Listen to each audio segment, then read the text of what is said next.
Hello, this is Vox Evening News from London. I'm Kesha Gitari. Let's start with tonight's headlines. 4 people have died as a result of clashes between forces loyal to Libya's unity government and rival fighters. The 44th session of the Organization of Islamic Cooperation concludes in Ivory Coast.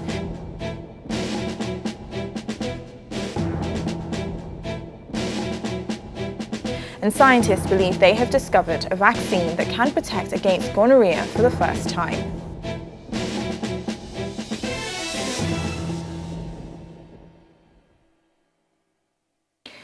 Clashes between forces loyal to Libya's unity government and rival fighters east of Tripoli have left 4 people dead, including at least 2 civilians. The country's health ministry report another 21 people were wounded in the fighting on Sunday and Monday in the Garabulia region, about 40 miles east of the capital. 2 foreign workers, whose nationalities are yet to be identified, were among those killed. The violence continued into the early hours of Tuesday morning. Mali's army have reported 10, or at least 10, of its soldiers are missing following an ambush by suspected Islamist militants in the country's desert north. An army convoy was attacked on the road between the towns of Gao and Menako on Sunday. The regions have been increasingly under threat from a resurgence of militant groups, some with links to Al-Qaeda. Meanwhile, fighting flared up last week between rival Tuareg clans unsettling the Kidal region in the far north. Clashes on Friday pitting the pro-government platform coalition against the separatists coordination of Azawad movement caused some casualties, though the government has yet to specify exactly how many. The 44th session of the Organization of Islamic Cooperation concluded today in Abidjan, Ivory Coast.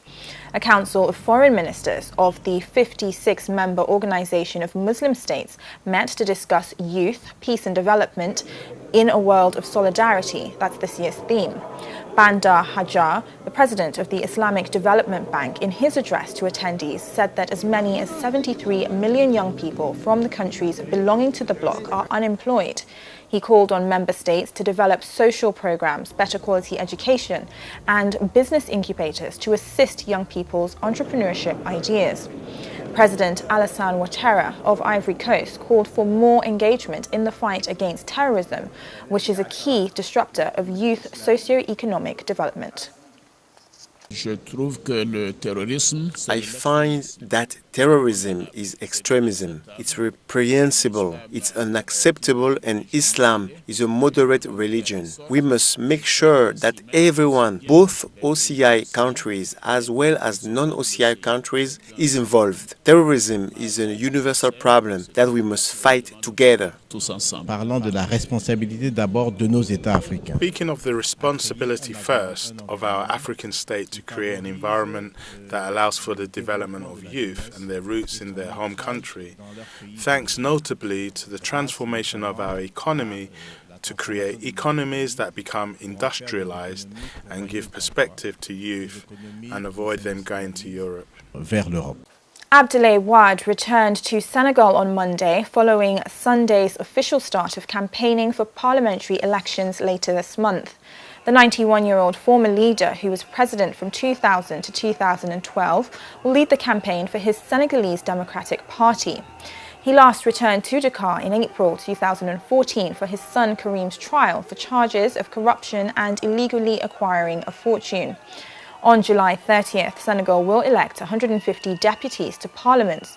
If the PDS wins more than 75 seats, it will be a majority. Critics have claimed that the former leader may try to use his party for the purpose of getting an amnesty law for his son so that he can run for president in 2019.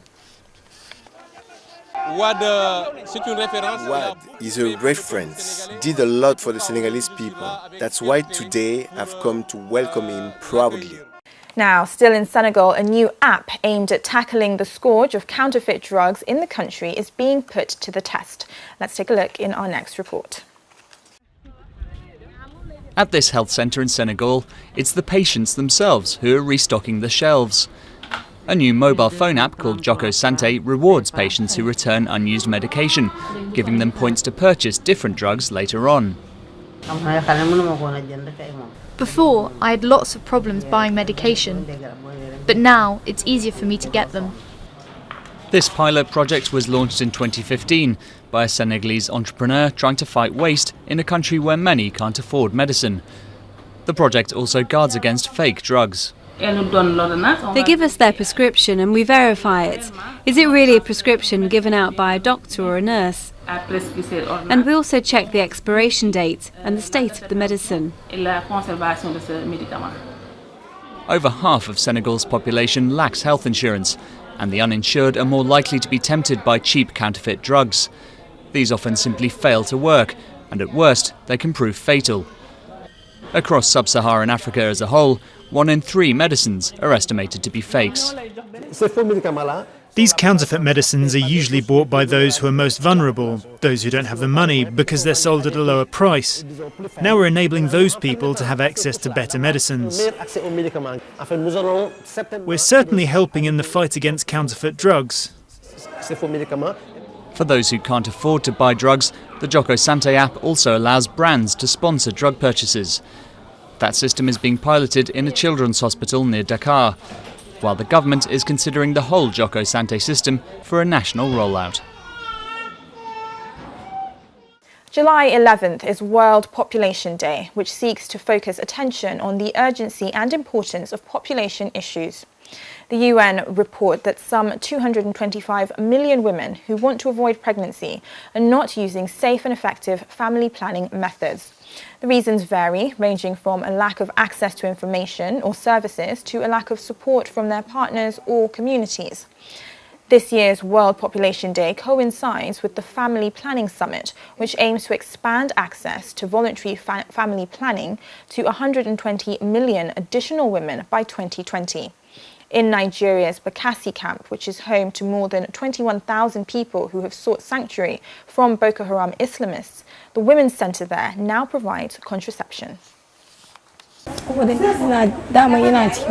I decided to do family planning when it was introduced to me for the first time by the workers in the health facility at Bakassi camp. It has helped me to plan my life. My children now go to school because family planning has given me the structure to plan. We have problems during childbirth, and we give birth to children over and over again. It is even more complicated now with the Boko Haram insurgency. We cannot feed ourselves, so how can we feed our children? When the clinic was set up, there was huge response from these clients, which from that time we had 1,914 attendants within the first 4 months of our beginning. A vaccine has for the first time been shown to protect against the sexually transmitted infection gonorrhea, this according to scientists in New Zealand. The World Health Organization sees developing a vaccine as crucial to stopping the global spread of so-called super gonorrhea. Physicians have become increasingly concerned that gonorrhea is becoming untreatable as antibiotics fail. A study of 15,000 young people published in Lancet showed infections were cut by a third. Some 78 million people pick up the sexually transmitted infection each year. No matter how many times someone is infected, the body does not build up a resistance to the infection. And untreated infections can lead to infertility, pelvic inflammatory disease, and can also be passed on during childbirth and pregnancy. The American pop star Madonna's charity Raising Malawi has completed construction of a children's hospital wing in Malawi's second city of Blantyre. The Mercy and James Centre is named after 2 of her 4 adopted Malawian children. The paediatric hospital unit has taken 2 years to complete and includes 3 operating theatres and a 50-bed ward. It is the first specialist health unit for children in the southern African nation, doubling the capacity of the paediatric care at the Queen Elizabeth Hospital. Emirates Airline has scaled back its 5 weekly flights to Angola's capital, Luanda, due to difficulty of repatriating revenue earned in the country. The The Middle East's largest airline will now operate just 3 flights a week. In a statement, the Emirates president said the company's operations in Luanda had been severely impacted by limitations on the repatriation of outsale proceeds being accumulated in Angola on a daily basis. It's time for a short commercial break, but still to come on this evening's program. The US pledges some $600 million in support for Yemen, Nigeria, South Sudan and Somalia. A Korean-Nigerian teen is bringing his Afro aesthetic to Korea's modelling scene. And we have a special report on the history of Ivory Coast's slave route.